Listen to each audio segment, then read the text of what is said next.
So I can't actually hear the music until I put it in afterwards. I am like literally just bopping to it in my head. I find it incredibly catchy. You should absolutely listen to the whole thing on SoundCloud. It was written by my friend Amy Moran. It's on my SoundCloud, which is, I believe, Polyamorous Librarian, which doesn't have almost anything on it anymore because apparently when you don't update it constantly, they just cut you off at the knees. It's great. But Amy Moran, if you're looking for someone to write something for you, you should absolutely hire her. She's fantastic. And I legitimately just bop to it in my head every single time. So, plus it tells me where I am and to like let it play a little bit because I love it and I would like you to hear it.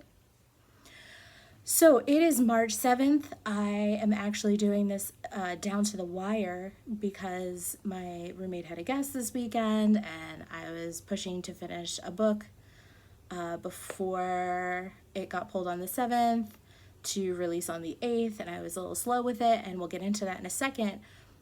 But I was actually going to put this off until tomorrow when I realized that the weather says it's going to rain all week, which means I'm probably going to spend the week in some serious migraine pain, and I could start to feel it tonight because I was like sleepy but not tired. Yeah, sleepy but not tired. Like I definitely felt like, go to bed. You want to close your eyes. And then I realized the words were sort of blurring in front of me as I was reading, even though I wasn't tired. So, okay, there's definitely some rain coming, which means everything's really going to hurt probably in the morning. So maybe in the middle of the night. So I was like, oh God, get up. Like, get in the shower, stop looking, like you didn't shower yesterday because you totally didn't, and look like a decent human being, and let's talk books really quick before things get even worse. Because of the migraine medicines that I have nothing for once it all begins. Because I don't have, like, traditional migraine symptoms. I have vestibular migraine symptoms or my own migraine symptoms. I'm not really sure exactly how that works because I was told by my neurologist to stop comparing my symptoms to other people's symptoms. And anyway, so here I am. I've decided to do this as quickly as possible and try not to ramble too much because that will make the editing process even longer. Too late? Let's talk books. If I had my glasses on, I could look down and see what books I want to talk about. I'm kidding. I know what I read. I read Seasonal Fears. So that's the new Seanan McGuire that's coming out. I actually reread Middle Game to read Seasonal Fears so that I was brought back up on what's going on.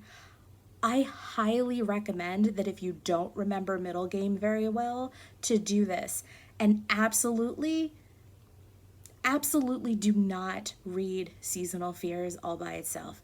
Now, usually for Seanan McGuire books, with the exception of like really late into Toby Day, I'm pretty good on like, well, her publisher makes her recap the books and so on and so forth so that you can kind of jump in. And in this case, there's a lot going on with these two books in the world that's built. And the second book spoils the ending of the first book, but also between the two of them, they give you a very strong sense of where you are in the world. Now, I remember reading Middle Game, and sometimes when I'm reading fantasy or hardcore science fiction or something, I will just skim whatever's going on in the world to get to what's going on with like the characters and stuff. And I don't care. I'm a reader. I can read any way I want. And I remember reading Middle Game and going, I don't quite necessarily understand what they're talking about all the time, and that's okay because I'm really enjoying this book and I'm excited to know where it goes next. So I read it all the way through, knowing that sometimes Seanan McGuire is like working on a whole different level than me, or she's not, and I don't care because I'm having a good time anyway. Like, I legitimately did not know because I just wasn't like so familiar with her work. I would just be like, maybe I'm just missing something, but I'll just move on for now. And I've done this a couple of times with her. And now that I've read a lot of her work, I realize that she is absolutely working on a couple levels, and it is okay to miss things. Because when I read Middle Game for the second time, I got it all.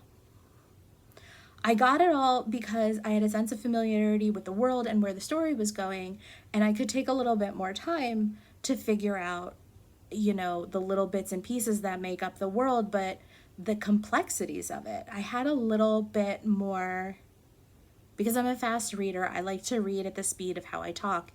And I apologize, but I talk very quickly because I'm from New Jersey and grew up on movies like Clue. Middle Game, I saw a review once, because sometimes I just look at the best reviews and the worst reviews, just to see what the biggest complaints are and what the biggest accolades are. And the people who complained were like, basically, no one knows what's going on. And I'm like, but I'm okay with that because I'm taking the journey with the characters to figure out what's going on. Isn't that a good thing? And for some people, it's not. And I would say that for me, reading through the book the first time, it probably diminished some of my interest, which I gave it 5 stars. So I know it didn't diminish enough of my interest to not give it 5 stars. But I did feel like things were very complex. And then I went back and I was just like, it's not complex. It's just that the people who are doing all the things are like, this world is just really, really understood by its author. And the people who live there really live there. And that's not a bad thing for a book to have. Even if it means that I'm confused as a reader sometimes. That's okay. I don't mind it. Some people will, and that's okay for them too. That's totally fine. And I think that's one of the things about McGuire that makes her interesting across the board is the story itself is deceptively told. If you've ever read the Wayward Children series, though it's the same feeling. They're told like they're fairy tales. So you have this very simple sense of, sentence structure. Then they're talking about these incredibly complex ideas about math and, what. So the whole idea of the book is that there's this thing, and this is where I will lose you if I explain all the little bits and pieces, but basically there are these 2 children. They are twins, essentially, and one of them is the manifestation of math, and the other is the manifestation of, like, words. And they are split up. And from a very young age, they learn how to reach out to each other. Basically, like, psychically. So if you are someone who grew up on, like, Double Trouble, which is no one's gonna get that, but it's fine. And there's that feeling in it. But at the same time, there are so many other things about it that are interesting. It's got like this mad scientist feel to it, and there's this secondary thing where there was this woman and she wrote these children's books, and Seanan wrote the books, so you can go get the books, the first 2 anyway. They're out. And Seasonal Fears follows 2 other characters, and it is really good. I think that people are going to, now I read an arc and it doesn't come out unlike the other books that I'm talking about, which come out on Tuesday, this one doesn't come out for a couple months. So I don't know if there will be any more changes. I doubt it. I think people will find certain things about it repetitive, but again, it has a fairy tale sense to it. So I feel that those things that will annoy people, they will absolutely annoy some people, are actually part of the fairy tale structure. And that's the thing about McGuire that I feel like people get or they don't get. She is writing to I think she's writing to these levels of, here is this character, he is like this because of this, and it's got, the fairy tale feel of, here is Jack the farmer's son or whatever, but it also has almost a sort of, I want to say, like, when you read the Iliad and the Odyssey and the characters are sort of cataloged by these descriptors over and over again, gray-eyed Athena and so on. But it's to remind you not just who they are, but where they come from. And I think that the story itself is very interesting. I think it was really cool because I had sort of an idea from the beginning where it was going to go, and it didn't go there, which is sort of her thing is, hey, I gave you this book, this first book, and I set up this expectation of sort of miring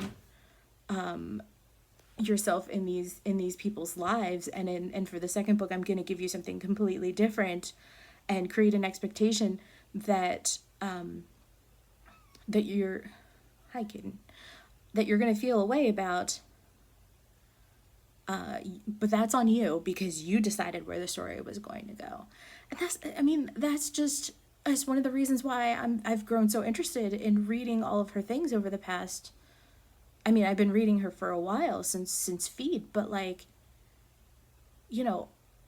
why I've grown so interested in reading her over the past pandemic. No, since I guess July or so, when I read all of the October Day. She'll come up with these worlds, and you have these, not expectations, but sometimes expectations. And she plays with them. And you realize she's not playing like you or I would play, where she's moving some Barbie dolls around. She plays like she already wrote all of it down and is handing you, like, a binder with, like, a Bible of what all of these characters are and their backgrounds and everything that's going to happen to them and all this other stuff. And then she puts it down in front of you and she says, and now we play. That's how that works. And I love that about her. I also right now am in the process of reading something that just got approved on NetGalley within the last, I'm going to say 24, 48 hours. I want to say the last 12 hours, which comes out tomorrow. Thank you very much. Breaking my streak. And it's a short story collection called Lost Worlds and Mythological Cities, something like that. And Lost Cities and Anyway, I just started it and I jumped right to her story, and it's great. It's absolutely great. And I'm like, oh, I'm real deep into the twist, the turn. Shannon's gonna do what Shannon's gonna do, but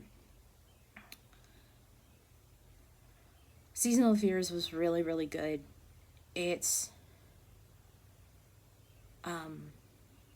is a good addition to the world, and it adds so much to it, and I really like that the characters feel they feel like they're part of this world in a completely different way than the characters in the first book. I really, really like that. It's just, it feels so different while still being very much in the same world. So that comes out, I want to say May or something, but I don't know. I jumped the gun. I already have the book on pre-order, but I guess I had either put in the request anyway, or I had put in the request before.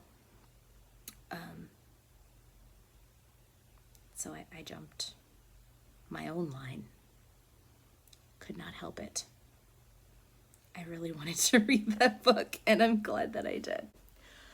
So the second book I read is Lake Lore by Anna Marie McLemore. I want to say McLemore. That is a musician, maybe. I'm not really sure. I'm an old, and I have a friend named McElroy, and I want to say that too.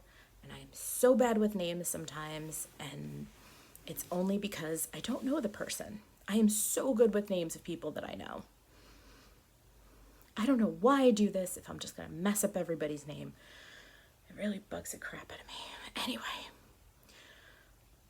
So, Lake Lore is the story of two non-binary teenagers who met as children and then meet again as teens, and this world under a lake that they both know exists. It is a beautiful book that is also about neurodivergence. One of them has dyslexia and the other has ADHD. And this is all based on the author's experience, and it is really, really important to understand why some people say that own voices still matters.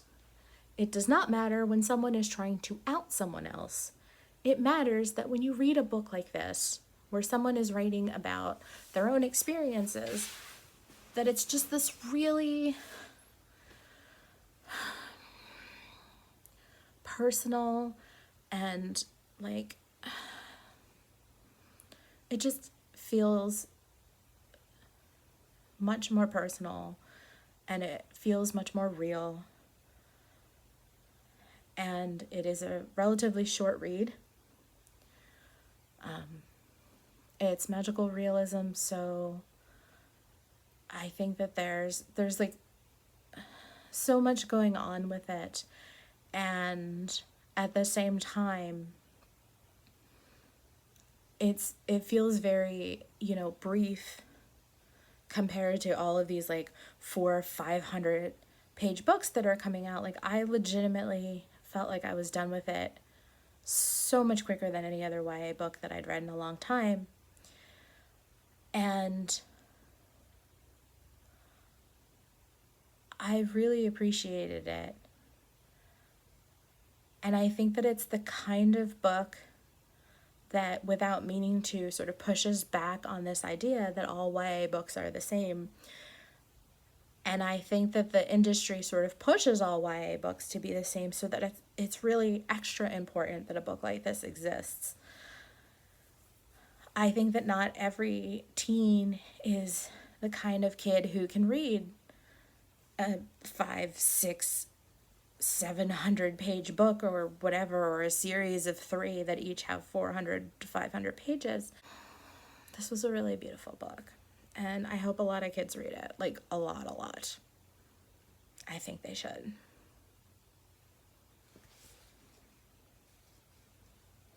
I generally feel obligated to review everything that I read, and because I'm supposed to, that's like the whole thing about NetGalley, is you give them feedback and they use that feedback. So I read this book, One for All. I believe the author's name is Lily Lainoff, and I thought I would enjoy it. It's pitched as a gender-bent Three Musketeers book. The main character has POTS, which is something that I get tested for all the time, even though I don't have it. And so I requested it. Now, I should not have done this. And the reason being, I hate the Three Musketeers. I hate them. No, I sort of enjoyed the movie that came out when I was younger. It had Oliver Platt, who I loved. I wanted to see more guys that look like that on TV, and every time there was one, I liked him. But he was like the first one that I saw. And so I didn't like love the Musketeers. I I didn't like, you know, actiony, adventure-y, whatever-y. I didn't care about it. And then, I don't know, at some point, 2019, 2020 or something, I actually do this thing where I have like perfected being able to fall asleep despite having a lot of sleep issues. Melatonin, one of the same two narrators, classics, Out Like a Light. And I was like, okay, I will try The Three Musketeers. Absolutely hated it. I was like, I couldn't sleep because I hated it so much.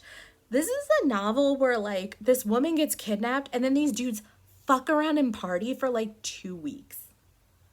And then they go to try to rescue her. I was livid.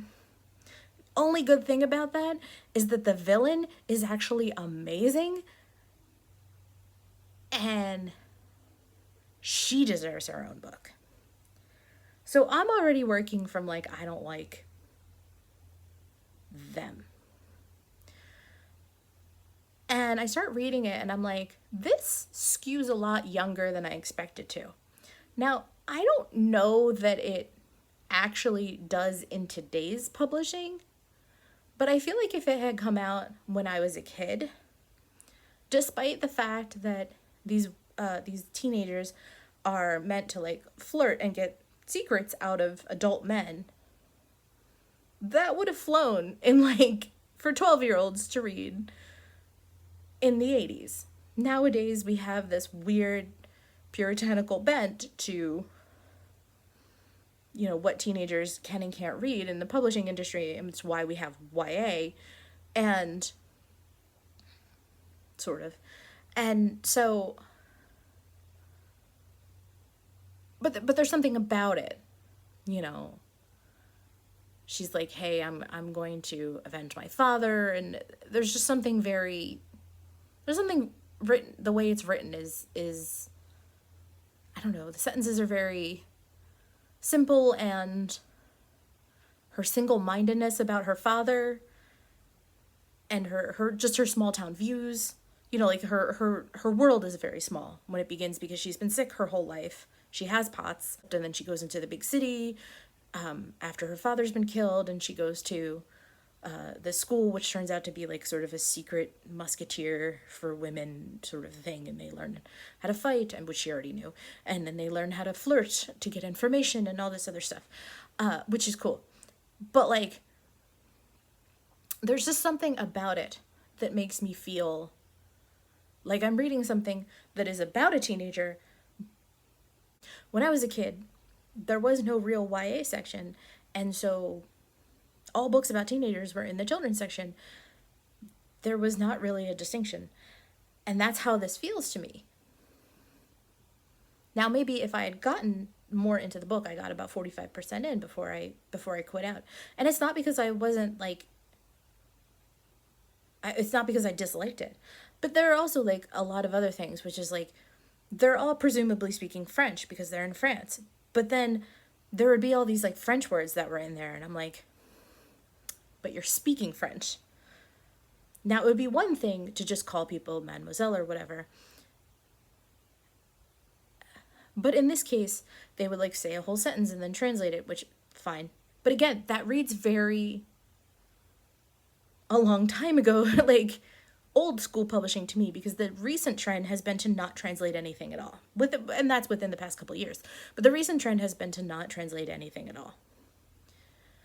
That has been a very big push from bilingual writers. And so so it kept pinging to me that it was an older book. It was an older book, and therefore it was written for younger people. And I was like, I'm not in the mood for a middle grade. It's not a middle grade book.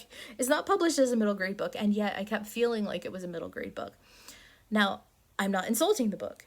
I probably would have finished it if it had not been The Three Musketeers, but I don't like The Three Musketeers.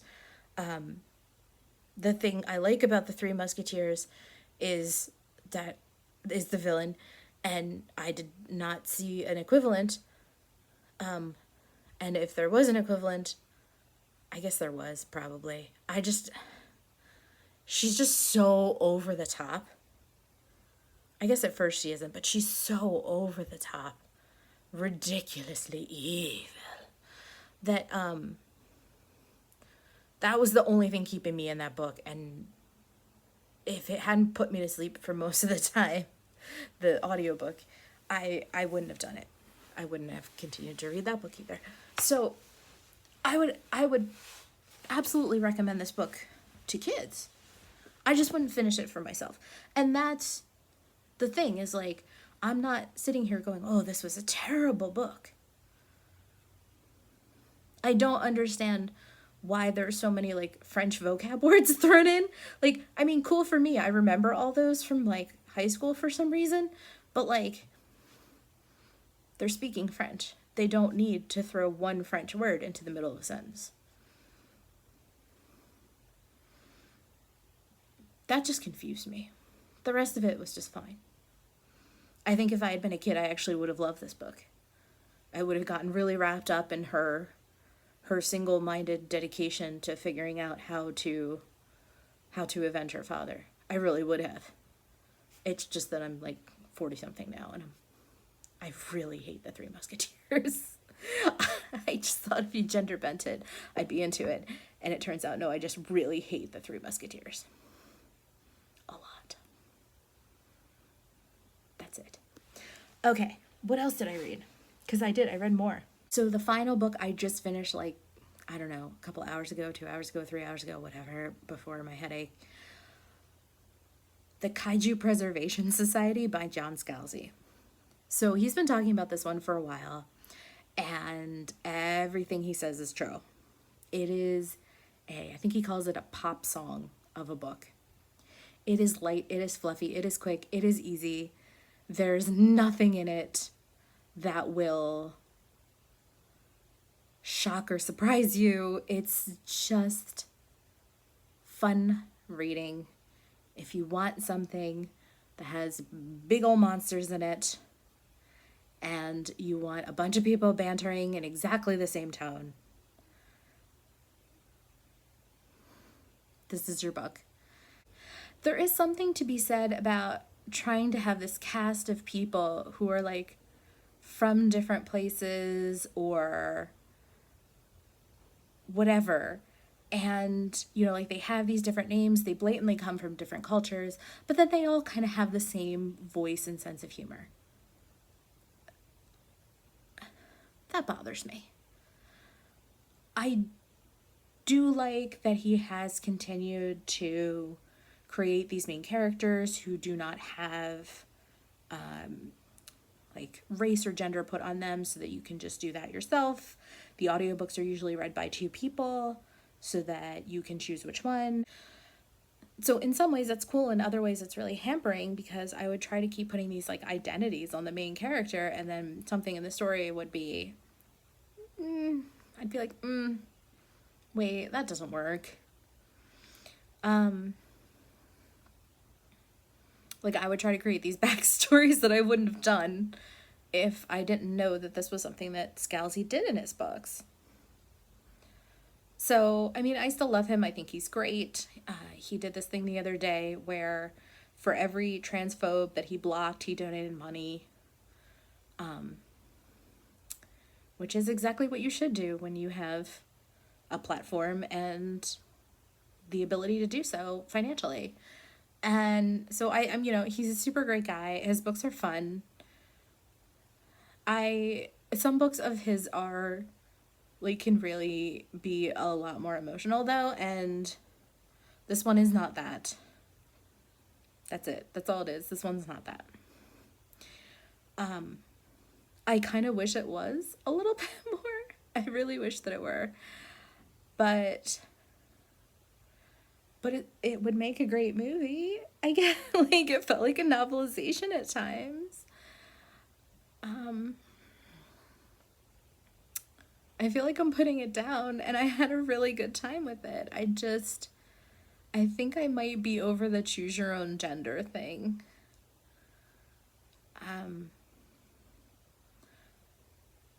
I don't know. I think there might be a little bit of a disconnect between what he's thinking with choose your own gender and what I was thinking with choose your own gender. But I could be wrong. Anyhoodle. So yeah, good books all. Just one of them wasn't for me.